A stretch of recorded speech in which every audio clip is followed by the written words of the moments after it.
So much going on today, from the Matthew Sluka story to what is still going to happen, whatever it is, between the Pac and the Mountain West Conference. Plus, oh, by the way, there are games. Jon Wilner covers Oregon State, Washington State, covers college football on the West Coast, but also the Big 12 with all that happened at Realignment, including the four corner schools a part of the Big 12. And, John, thank you very much for your time. Good to see you, man.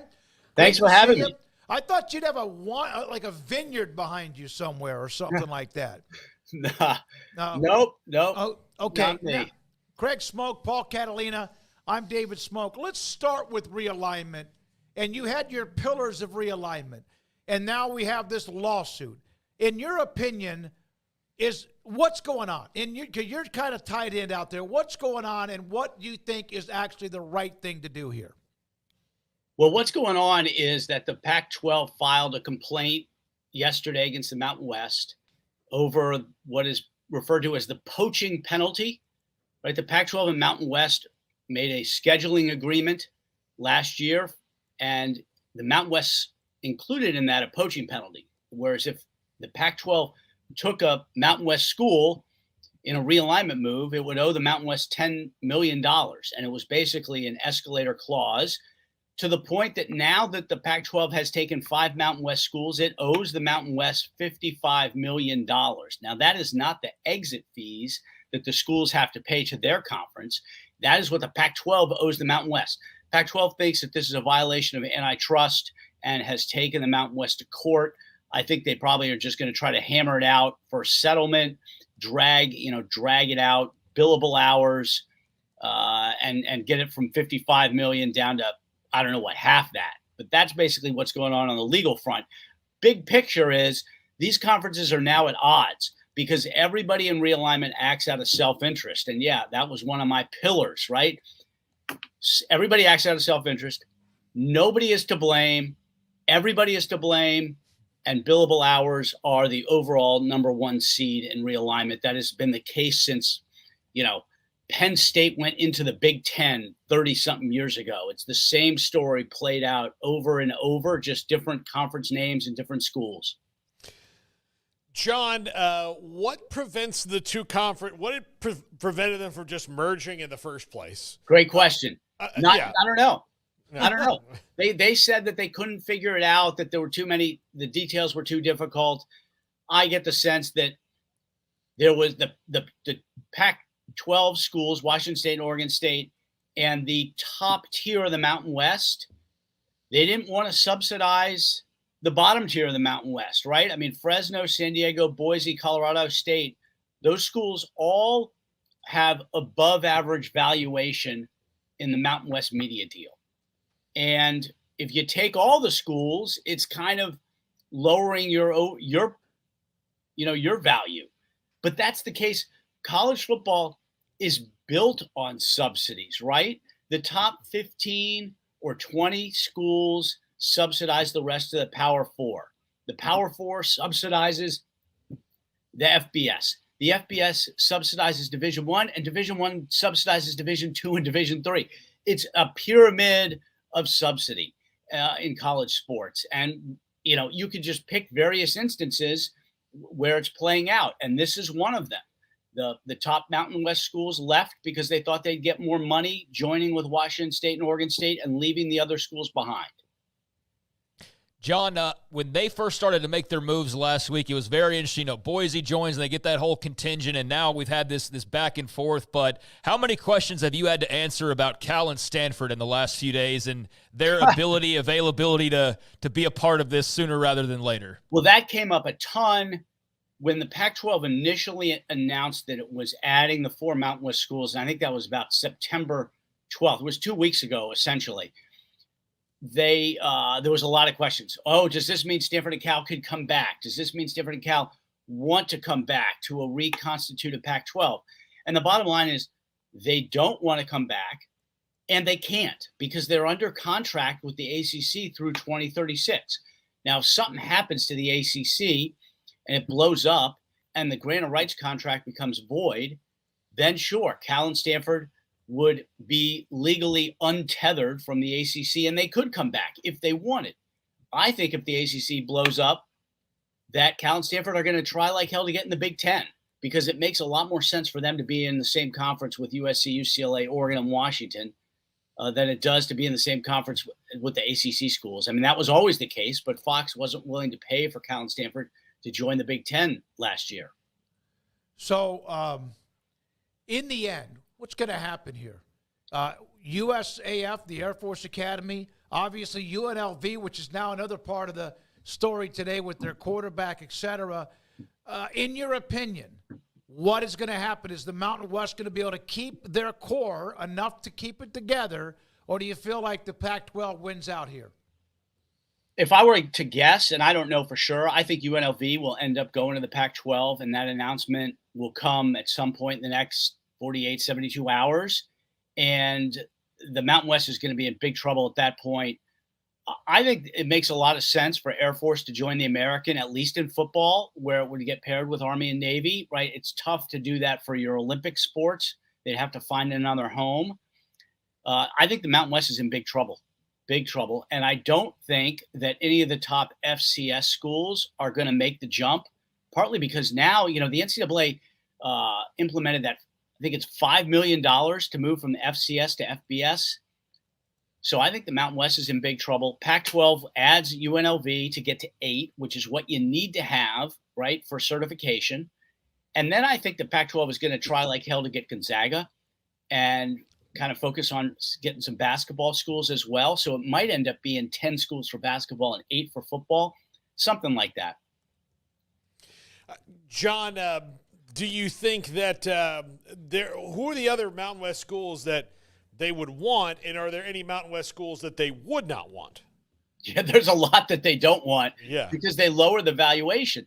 If they can't get UNLV, I mean, to me, the only other one that really makes sense would be Air Force. I just don't know that Air Force wants to do that. Now, if there's no,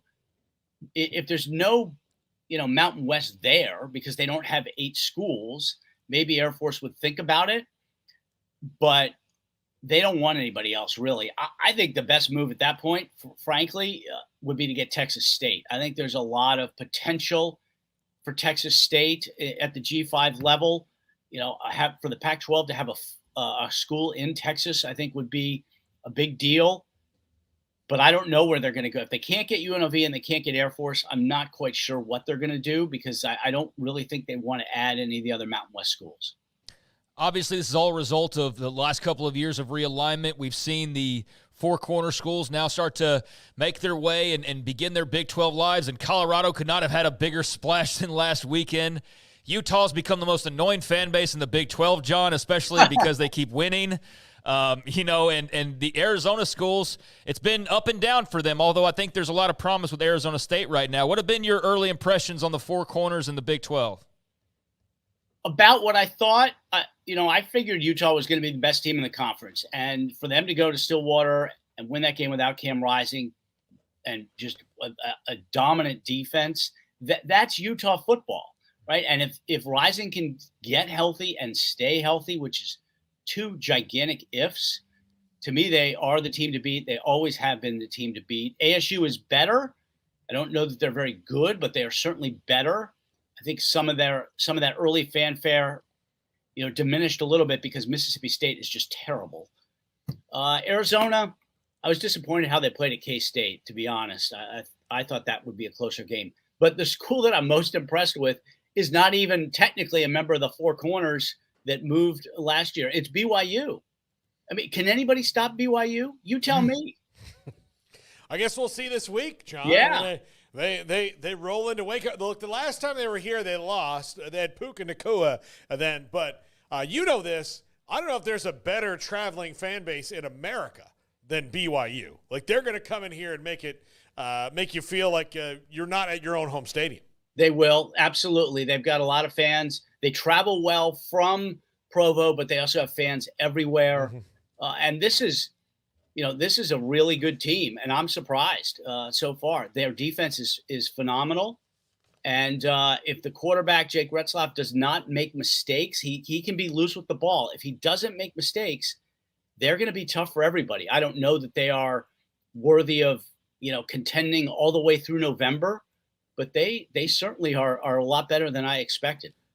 who in what fan base might be more full of themselves? And I don't use that in a negative way, but they like themselves. Utah, because they've got a resume, and they went into Stillwater and hammered Oklahoma State, or even when they have the ups and downs, Colorado. Utah, I would say Utah. I mean, Colorado was in the Pac-12 for 12 years, and they did not make many waves at all. They have gotten very into it with the Deion Sanders thing, but if Deion were to go tomorrow to the SEC or the NFL, then you would not hear anything from Colorado fans, in my opinion. They are pretty laid back and not super passionate. Utah fans are very passionate. Part of it is, right, Denver, Boulder, pro sports market, whereas the Utes are a big deal in Salt Lake City, and they're very good year after year. As long as Kyle Whittingham is there, they are, always going to be a playoff threat, especially with 12 teams. I thought you were going to ask me to compare the Utah fans and the BYU fans. Oh no, yeah. no, we need to build up. We to like that. you, John. We're not going to ask you to get in between that. But would that not be a hellacious? I know there's a long way to go. They're going to play, would that but not be? They're going to play, but an hellacious Big 12 championship game as a rematch for those two. My God, the world of college football in the state of Utah would implode. It would. It would be awesome to see. Though I think the Holy War is early November, and I'm just curious to see if BYU can hold on and have the Holy War be a game that matters to both sides, because that hasn't necessarily been the case a lot, and Utah has just been the better BYU was the better program for decades, right? Yeah. I mean, great teams with Lavelle Edwards and all those quarterbacks, but the last 10, 12 years, Utah has been the better program, and BYU was hurt by being an independent. Utah thrived in the Pac-12. BYU was hurt from being an independent. So it has tilted, the rivalry is on the field tilted towards Utah, but BYU fans, they are something else. Yeah, no doubt about it. I was curious, just in talking about all these topics, and I think the last time maybe we talked to you, we kind of touched on a little bit, but the way you have to cover things now, it was, primarily the Pac-12, but now you've got the Mountain West. I know it's all schools out west, but the Pac-12 was kind of the headliner, but now you've got the Pac and the Mountain West. You've got the schools that are in the Big 10. You've got the schools that are in the Big 12. You've got the schools that are in the ACC. Just, are you watching more college football than ever, it feels like, or just what's that like on your end to have it so much of a more spread out situation with those schools out west? It's a little tough. I got to map my day out a little bit more because there's earlier games, but it hasn't been that much different, to be honest. The thing that is the biggest difference is the impact of the playoff on how you watch the games and how you evaluate the results. It's a totally different calculation than it used to be with 4 teams. I think it's great for the sport.